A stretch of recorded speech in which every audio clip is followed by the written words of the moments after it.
Bonjour, bienvenue à la force de la foi. Aujourd'hui, nous allons parler de quelque chose de vraiment important, un sujet central dans les enseignements de Jésus. Que signifie vraiment le royaume de Dieu? Vous en avez sûrement entendu parler dans les évangiles ou dans des prières comme le Notre Père.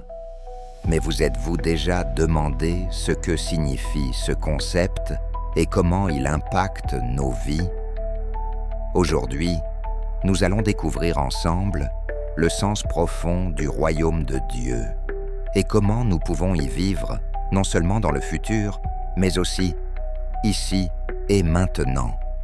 Restez avec nous jusqu'à la fin, car ce que vous apprendrez aujourd'hui pourrait changer votre perspective sur la façon de vivre votre foi au quotidien. Le royaume de Dieu est un concept que nous trouvons tout au long de la Bible. Mais que signifie-t-il exactement? Nous l'associons souvent au ciel ou à un endroit où nous irons après la mort.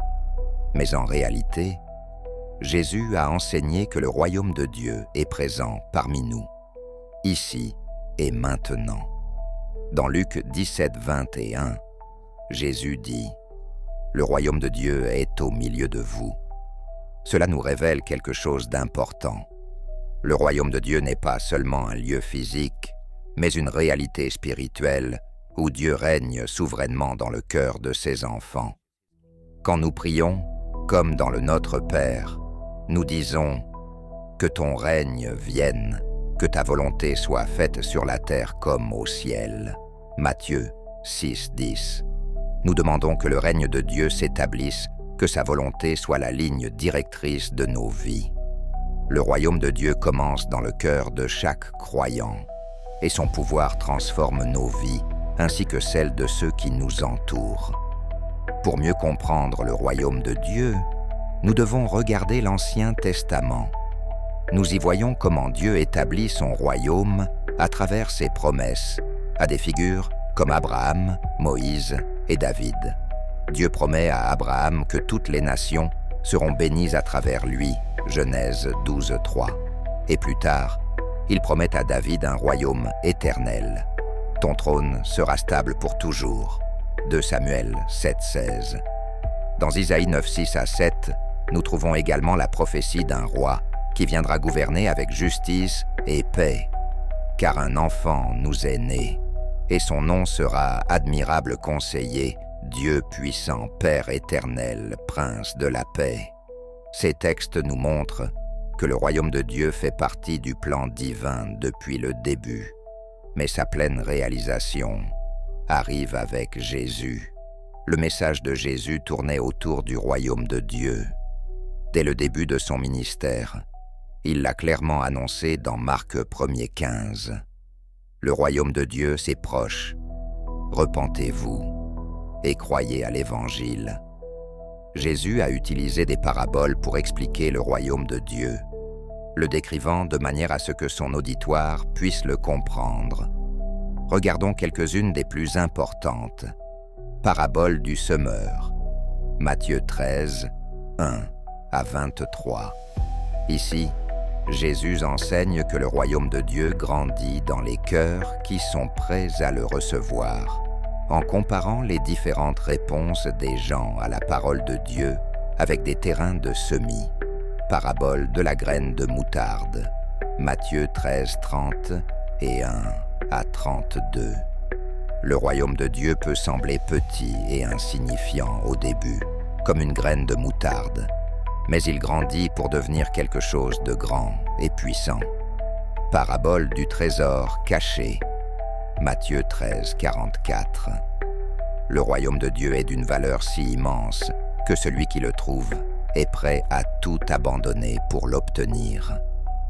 Jésus nous a enseigné que le royaume de Dieu n'est pas seulement une espérance future, mais qu'il est déjà présent dans nos vies lorsque nous nous repentons et croyons en lui. Maintenant que nous comprenons ce qu'est le royaume de Dieu, une question importante se pose. Comment pouvons-nous y vivre aujourd'hui? Jésus nous a montré que le royaume de Dieu est une réalité spirituelle présente. ce n'est pas quelque chose que nous attendons dans le futur, mais quelque chose qui se manifeste lorsque nous décidons de le suivre et de le laisser régner dans nos vies. Vivre dans le royaume de Dieu implique de prendre des décisions quotidiennes qui reflètent sa justice, son amour et sa miséricorde. En tant que disciples du Christ, nous devons être des ambassadeurs de ce royaume, apportant ces valeurs dans chaque aspect de nos vies.